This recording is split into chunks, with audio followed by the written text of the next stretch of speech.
नमस्कार। न्यूज़ 18 के digital platform पर आप जुड़े हैं पुनीत के साथ। लग रहा था कि तुर्की के इस्तांबुल में यूक्रेन और रूस की मीटिंग में भले ही कोई बात न बन पाई हो, लेकिन 3 साल से चले आ रही जंग में शायद कोई तो नरमी आएगी। लेकिन ऐसा होता नजर आ नहीं रहा है, बल्कि एक तरफ बात शुरू करने की बात हुई तो दूसरी तरफ सबसे बड़ा ड्रोन अटैक अंजाम दे दिया गया। जी हां, शनिवार की रात को यूक्रेन पर रूस की तरफ से ड्रोन अटैक किया गया और दावा यह किया जा रहा है कि रूस की तरफ से यूक्रेन पर किया गया ये 3 सालों में अब तक का सबसे बड़ा अटैक है, जिसमें 273 ड्रोन दागे गए। बताया जा रहा है कि इस हमले के चलते एक महिला की मौत हो गई तो बच्चे समेत कुल 3 लोग इसमें घायल हुए। यूक्रेन के एक सांसद के मुताबिक इस हमले के कारण पूरे 9 घंटे तक सायरन की आवाजें गूंजती रही। इस अटैक में कुछ रिहायशी इमारतों को नुकसान हुआ, कई गैराज भी इसमें जल गए। लेकिन दूसरी तरफ रूस के राष्ट्रपति व्लादिमीर पुतिन की तरफ से जो बयान आया वो और हैरान करता है। उनकी तरफ से कहा गया कि उनका मकसद रूस और यूक्रेन की जंग की वजह जो है उसे ही खत्म करना है। एएफपी की रिपोर्ट के मुताबिक रूस की सरकारी मीडिया से बात करते हुए राष्ट्रपति पुतिन ने यह बात कही थी। सबसे अहम बात यह है कि हमला उस मीटिंग के महज एक दिन बाद हुआ जिसे बुलाया गया था सीज फायर के मकसद से। दरअसल तुर्की के इस्तांबुल शहर में 16 मई को रूस और यूक्रेन के बीच जंग रोकने को लेकर पहली बातचीत हुई। इस बैठक में दोनों देशों का प्रतिनिधि मंडल भी मौजूद था और इस मीटिंग की मध्यस्थता यानी मीडिएटर जो था वो तुर्की था। लेकिन यह बातचीत सिर्फ 90 मिनट ही चल पाई। मीटिंग में कोई हल नहीं निकल पाया। दोनों देशों में जंग रोकने को लेकर सहमति नहीं बन पाई।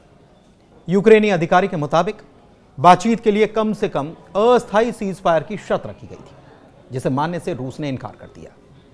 लेकिन मीटिंग अपने आप में इसलिए भी खास थी क्योंकि रूस और यूक्रेन के बीच फरवरी 2022 से जंग जारी है। लेकिन बीते 3 साल में ऐसा पहली बार हुआ जब दोनों देशों के बीच शांति को लेकर कोई सीधी बातचीत हुई थी। हालांकि इससे पहले वैश्विक स्तर पर कई बार युद्ध शांति के लिए कोशिशें हुई और सम्मेलन भी रखे गए जिसमें देशों का समर्थन हासिल करने की कोशिश की गई, जिसमें यूक्रेन की तरफ से पहल की गई कि देश आए और समर्थन उसे पहुंचाएं। लेकिन ठोस नतीजा निकलकर कुछ सामने नहीं आ पाया। हालांकि एक बार पुतिन की तरफ से यह भी कहा गया था कि चीन, भारत या फिर ब्राजील जो कि ब्रिक्स के सदस्य भी हैं, अगर वो चाहें तो बातचीत हो सकती है और वो मध्यस्थता करा सकते हैं। लेकिन तब भी मामला ठंडे बस्ते में चला गया था और वो बात सिर्फ बात रहकर ही सीमित हो गई। दिलचस्प बात यह भी है कि जिस मीटिंग की हम बात कर रहे हैं उसके लिए कॉल ऑफ जो खुद रूस के राष्ट्रपति पुतिन ने किया था, मतलब ये मीटिंग के लिए उन्होंने पहल की थी। 12 मई को रूसी राष्ट्रपति व्लादिमीर पुतिन ने सीधी बातचीत के प्रस्ताव को रख दिया था और यह कहा था कि 15 मई को इस्तांबुल में यूक्रेन के साथ बातचीत हो सकती है। यह प्रस्ताव कीव और यूरोपीय नेताओं की तरफ से 12 मई से बिना शर्त 30 दिन के सीज फायर के ऐलान करने के कुछ घंटों के बाद आया था। हालांकि पुतिन ने यूक्रेन के साथ सीज फायर पर सहमत होने के अल्टीमेटम को अस्वीकार किया था। दरअसल यूक्रेन, ब्रिटेन, फ्रांस, जर्मनी और पोलैंड इन सब के नेताओं ने कीव में रूसी राष्ट्रपति को यह धमकी दी थी कि अगर वे सीज फायर पर दस्तखत नहीं करते हैं तो बाकी के देश यूक्रेन को अब सैन्य समर्थन देना शुरू कर देंगे, मतलब सेना उनकी भी इसमें उतर आएगी। इस पर पुतिन ने कहा था कि यूक्रेन से 2022 से बंद हुई बातचीत बिना किसी पूर्व शर्त के फिर से हम शुरू कर सकते हैं।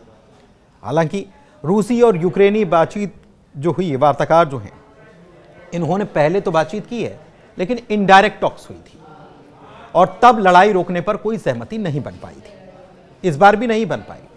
लेकिन दूसरी तरफ ट्रंप और पुतिन की मुलाकात सऊदी में होने की बात जो हो रही थी वो भी नहीं हो पाई। खास बात यह है कि जब पुतिन की तरफ से सीधी बातचीत का प्रस्ताव आया था तब ट्रंप ने क्या कहा था, इसको गौर करिए। ट्रंप ने कहा कि यह ग्रेट डे है, यानी कि बहुत शानदार दिन है, महान दिन है, क्योंकि इससे लाखों लोगों की जान बच पाएगी। लेकिन जब यह पता चला कि 16 तारीख को होने वाली मीटिंग में खुद पुतिन नहीं बल्कि एक डेलीगेशन रूस से आ रहा है, तो ट्रंप ने अपने शब्दों में फेरबदल करना शुरू कर दिया। पुतिन के शांति वार्ता में न पहुंचने के फैसले के बाद ट्रंप ने कहा कि मुझे नहीं लगता कि जब तक पुतिन और मैं एक साथ नहीं आते तब तक कुछ भी होने वाला है। यानी कि ट्रंप भी हों, पुतिन भी हों और यूक्रेन के ज़ेलेंस्की भी हों, तभी शायद कोई बात बनेगी। दरअसल ट्रंप इस बात को लेकर थोड़े आशंकित पहले भी नजर आ चुके हैं कि हो सकता है कि ज़ेलेंस्की अपनी जो डील उन्होंने साइन की उससे पीछे हट जाएं। इस बात को लेकर उन्होंने कहीं ना कहीं अंदेशा भी जताया था बीते दिन। तो अब ट्रंप कह रहे हैं कि मुझे नहीं लगता कि मेरे या रूस के राष्ट्रपति पुतिन के बगैर कुछ होने वाला है, चाहे आप इसे पसंद करें या नहीं, लेकिन हमें इसका हल करना होगा क्योंकि बहुत से लोग मर रहे हैं। हालांकि क्रेमलिन के प्रवक्ता दिमित्री पेस्कोव ने कहा है कि पुतिन के आने वाले दिनों में ट्रंप से मिलने की कोई प्लानिंग, कोई योजना नहीं है। आपको यह भी बताएं कि रूस भले ही बिना शर्त के बात करने के लिए तैयार हो चुका था, लेकिन यूक्रेन के राष्ट्रपति वोलोदिमिर ज़ेलेंस्की ये बार बार साफ कर चुके हैं कि यूक्रेन कभी भी उन इलाकों को रूस का हिस्सा नहीं मानेगा जो अभी रूस के कब्जे में हैं। उन्होंने यह भी बताया कि शांति वार्ता आगे बढ़ेगी, लेकिन यूक्रेन अपनी जमीन से समझौता नहीं करेगा। जमीन यूक्रेन की है और हमेशा यूक्रेन की रहेगी। रूस बार बार ये मांग करता रहा है कि यूक्रेन के 4 इलाकों और क्रीमिया को रूस का हिस्सा माना जाए। क्रीमिया पर रूस ने 2014 में कब्जा किया था। अमेरिका के पूर्व राष्ट्रपति डोनाल्ड ट्रंप की सरकार ने पहले ये इशारा भी दे दिया है कि शायद यूक्रेन को अब अपने सभी पुराने इलाके वापस ना मिले या वो उन्हें खो दे। वैसे बीती 29 अप्रैल को रूसी राष्ट्रपति व्लादिमीर पुतिन ने यूक्रेन के साथ 3 दिन के एक तरफा सीज फायर का ऐलान किया था। यह सीज फायर 8 मई से लागू हुआ। इससे पहले रूस ने ईस्टर के मौके पर भी 20 अप्रैल को एक दिन के सीज फायर का ऐलान किया था। सीज फायर रूस के 80वें विक्ट्री डे के मौके पर किया गया था। रूस सेकेंड वर्ल्ड वॉर में नाजी जर्मनी पर जीत के जश्न के तौर पर हर साल 8 मई को विक्ट्री डे परेड का आयोजन करता है और इस बार इस विक्ट्री डे परेड में चीनी राष्ट्रपति शी जिनपिंग मौजूद थे।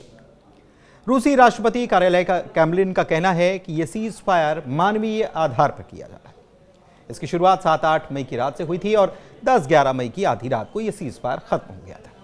लेकिन आखिर झगड़ा किस बात का है, तो यह भी आपको बताते हैं। दरअसल जब सोवियत संघ टूटा तो उसमें से कई देश बने, यूक्रेन भी एक था, लेकिन यूक्रेन की नजदीकियां यूरोप और पश्चिम के देशों से ज्यादा बढ़ गई और चूंकि यूक्रेन सीधे सीधे रूस से सीमा साझा करता है तो ये बात रूस के रास नहीं आती।